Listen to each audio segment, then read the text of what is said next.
ఈరోజు ఆంధ్రజ్యోతి దినపత్రికలో వచ్చినటువంటి కొన్ని ప్రధాన అంశాలను విశ్లేషిద్దాం. 25 ఒప్పందాలు పుతిన్ పర్యటన నేపథ్యంలో భారత్ రష్యా మధ్య కుదిరే అవకాశం. ఢిల్లీ ఎయిర్పోర్ట్లో పుతిన్కు స్వయంగా స్వాగతం పలికిన మోదీ, ప్రధాని కారులోనే ఆయన అధికార నివాసానికి పుతిన్, రష్యా అధినేతకు మోదీ ప్రైవేటు విందు, నేడు ఇరువురి మధ్య చర్చలు, మరో 5 రెజిమెంట్ల S-400లు, రూపే మిర్ అనుసంధానం, పౌర సహకారం సహా పలు కీలక ఒప్పందాలపై సంతకాలు. S-500లు, Su-57 యుద్ధ విమానాల కొనుగోలుపై చర్చ. ఇరు దేశాల మధ్య 2030కి $100 బిలియన్ వాణిజ్యమే లక్ష్యం. భారత్ రక్షణకు సహకారం, రాజ్నాథ్తో భేటీలో రష్యా రక్షణ మంత్రి. 2 రోజుల పర్యటన నిమిత్తం రష్యా అధ్యక్షుడు పుతిన్ భారత్ చేరుకున్నారు. గురువారం సాయంత్రం 6:35 ఢిల్లీలోని పాలం ఎయిర్పోర్ట్లో దిగిన పుతిన్కు ప్రోటోకాల్కు భిన్నంగా ప్రధాని నరేంద్ర మోదీ సాదర స్వాగతం పలికారు.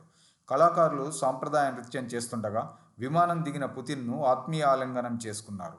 సాధారణంగా విదేశీ పర్యటనలకు వెళ్ళినప్పుడు తన సొంత కారును మాత్రమే వాడే పుతిన్ను ప్రధాని మోదీ తన టొయోటా ఫార్చునర్ కారులో తన అధికారిక నివాసానికి తీసుకెళ్లారు. ఈ విషయాన్ని తెలుపుతూ ఎక్స్లో ఆయన ఒక పోస్ట్ పెట్టారు. నా స్నేహితుడు రష్యా అధ్యక్షుడు పుతిన్కు స్వాగతం పలికినందుకు ఆనందంగా ఉంది. ఈ రాత్రి రేపు మా ఇద్దరి మధ్య జరిగే సమావేశాల కోసం నేనెంతో ఆసక్తిగా ఎదురుచూస్తున్నాను. భారత్ రష్యా స్నేహం కలకాల పరీక్షకు నిలిచింది. మన ప్రజలకు అపారమైన మేలు చేకూర్చింది అని ఆ పోస్టులో పేర్కొన్నారు.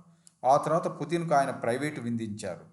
పుతిన్ రాక సందర్భంగా మోదీ అధికారిక నివాసాన్ని విద్యుత్ దీపాలు, పూలతో సర్వాంగ సుందరంగా అలంకరించారు. పుతిన్తో పాటు వచ్చిన బృందంలో 7 రష్యన్ మంత్రులు, పెద్ద ఎత్తున వ్యాపారవేత్తలు, రష్యా సెంట్రల్ బ్యాంక్ గవర్నర్ ఉన్నారు. కాగా శుక్రవారం ఉదయం 11 గంటలకు పుతిన్ రాష్ట్రపతి భవన్లో త్రివిధ దళాల గౌరవ వందనాన్ని స్వీకరిస్తారు. 11:30 గంటలకు రాజ్ఘాట్ చేరుకొని మహాత్మాగాంధీకి నివాళులర్పిస్తారు. 11:50 హైదరాబాద్ హౌస్లో మొదలయ్యే ఇండియా రష్యా 23వ వార్షిక శిఖరాగ్ర సమావేశంలో పాల్గొంటారు.